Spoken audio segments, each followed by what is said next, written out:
المتربصين صنعوا الجهاز هذا الذي هو عبارة على مسيدة ضوئية تعمل بالطاقة الشمسية خاصة ضد حشرة ذبابة الزيتون التي تسبب كثير من المشاكل وكثير من الخسائر خاصة في محصول الزيتون. بعد عدة دراسات وكذا مع المتربصين قررنا أن نخدم الجهاز هذا.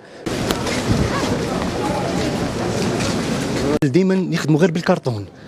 السنوات الأخيرة تعلمنا المتربصين كيفاش يخدموا أي مجسم وأي شكل ما عادش يحيروا فيه، يخدموا له قالب. ودخلنا لي ماشين كيما تاع السيانس اللي راهي تقطع سواء في الحالة هذيك ولا في الحالة هذه. لو كان يدخل السارق مثلا نقز على لاكور ولا يحل واحد من البيبان على سبيل المثال بالطريقة هذه، راح تجيني ميساج في البورطابل تاعي ويقول لي اسكو دخل على لاكور ولا دخل على الباب هذا ولا الباب هذا. يقوم بالجهاز الأردوينو هذا بتحسس جاني ميساج.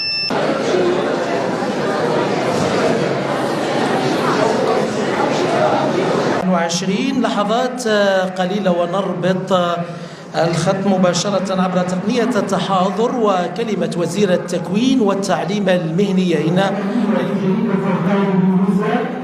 صوتا وقلما وصورة. شكرا.